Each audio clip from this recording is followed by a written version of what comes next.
And for someone who's perhaps less familiar with a complex sale or high value deal size sale, why is the qualification process so important? Just to set up the rest of our conversation here. Yeah, good question. So, as a salesperson, you really only have one thing, one asset that really is going to dictate how successful you are, and that's time. And if you are a salesperson who is running around chasing after every single opportunity you have without kind of putting yourself on the front foot by identifying what your chances are of winning, then you're going to spread yourself very, very thinly. And I have this saying, which is that not all good salespeople are good forecasters, but all good forecasters are good salespeople. And if you're a sales leader, and if you're talking about, as we all do, to aspire to the very best jobs in sales, what sales leaders of the best jobs out there are looking for is they're looking for somebody who can accurately forecast, who can say, I've got this deal and I'm going to win it, and it's going to close on this date, so it can be forecasted up. And if you are a salesperson that can do that, then you will always have the best job. You'll always work for the best companies. But the key to being able to answer those questions and forecast accurately is being able to qualify your pipeline. I love it. And just a personal anecdote from my side, 99% of the friction I've had with sales managers and sales leadership in the past, when I was working in sales, was the fact that I would always hit target. I'd always do pretty well, not the best, but I'd always do pretty well. But there was no forecasting. It would always look like it would just flukily, I'd close one big deal a year that would crush 80% of or 20% of the target and get me beyond that 80% mark. And it looks like it comes in flukily. It doesn't come in flukily. It came on the back of hard work. But because I wasn't using a methodology or a system like Medic as well as what I should have been to qualify, I just got managers on my back all the time. And that made the last part of my sales job, it made it a bit of a mess and a bit of a pain. So there's definitely value into this not just in getting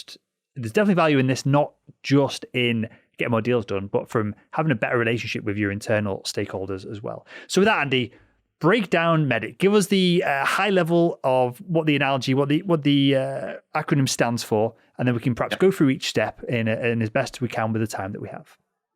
Of course, yeah. And to do that, if I may, I'll just take us back in time a little bit to where Medic was formed, because it beautifully explains why Medic exists. So Medic was created by a guy called Dick Dunkel in the 90s. I think it was 1995 in a company called PTC, Parametric Technology Corporation. And they were a big organization, over 1,000 salespeople. And they had this challenge where they started to plateau. They were starting to lose salespeople. It was kind of that sort of growing pain at that size issue. And the sales leader at the time, a guy called John McMahon, who is, by the way, the pound for pound, the greatest sales leader of all time. This guy is the Maradona of sales leadership, the Ayrton Senna of sales leadership. That he's the guy, greatest of all time. And he pulled a guy called Dick Dunkel, as I mentioned, out of the field, who was a great salesperson. And they said, Dick, look, we need more people like you, basically. We need you to train more the sales team to be like you. And so he was doing that. And, if you can imagine, there's 1,000 salespeople, that's lots of different teams and regions. And what Dick was doing was traveling around meeting the teams. And he ran this exercise, which I think is brilliant, which he still runs today, by the way, where he asked three key questions. Number one, why do we win deals? Number two, why do we lose deals? And number three, why do deals slip? And what he noticed, by asking those questions to multiple different teams, was there was 6 elements that were the same everywhere he went. There were 6 common elements of the reasons why, if they had these elements in strength, they would win. If they didn't have them and they were weak on them, they would lose, or the deal would slip. And of course, you need to guess where I'm going with this. Those elements became Medic. And the astute of the audience amongst us that would have read the show notes or looked at the title or seen my book will see that there's 2 C's in my Medic, but that totals to 7 letters, not 6 letters. And they're absolutely right. It initially started with Medic with 1 C. There's now 2 C's. There's sometimes even a P and other letters in it. But I'll get into what it stands for now, if you like. So the first letter is M, and it stands for metrics. And the high level version of this is, I like to say, imagine yourself 6 months from now, sat down having a quarterly business review with your customer. You've won the deal. What would be the KPIs in which you're measuring the success of your solution with them? And those, whatever the answers to those are, it may be, improvements in conversion rate, it may be, efficiency improvements, or anything depending on what the value is of what you sell. Those are the metrics. And the idea is you want to find those as early as possible in the deal through good discovery and kind of make them the headlines of your deal. So that's the metrics. And of course, we can get into more detail on all of these as we go if it helps you.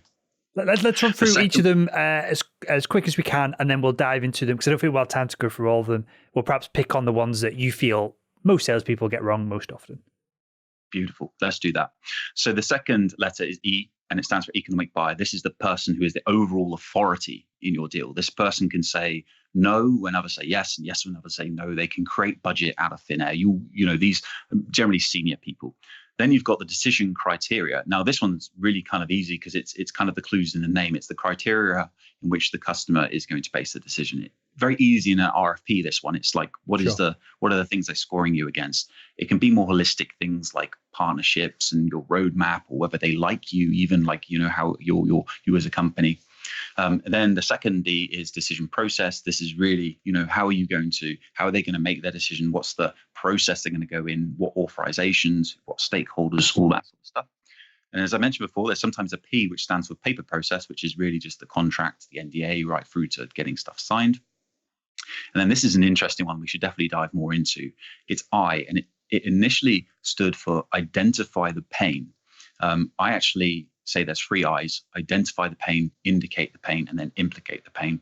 So we can perhaps go back into that one in a bit more detail.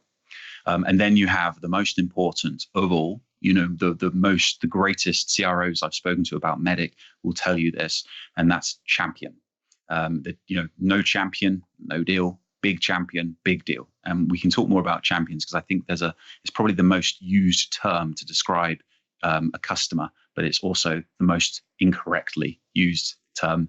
And then the last C, which I have on my book, which is commonly implemented as well, stands for competition. Now, everyone listening to this goes, "Oh, you don't need to explain that one, Andy." But actually, it's a commonly misunderstood one because most people think of the competition as your rival solution, the other company out there that you normally don't like them, who are and they're worse than you, of course. And they're selling the same thing as you are, maybe a bit different. Obviously, not as good as what most salespeople would say. Now, the catch here is actually the competition in today's world, where our customers have so much options and so much opportunity, is any one person or thing that is vying for the same budget or resources that you are. So that could be both. Well, that could be 3 things. It could be the rival solution. It could be the customer themselves looking at what you do and say, well, we could build that ourselves. Or it could be something that does a similar thing to what you do, but a completely different solution or platform or something like that could steal the people that are going to implement your solution or steal the budget for it. So that's it. That's Medic in probably 3-4 minutes.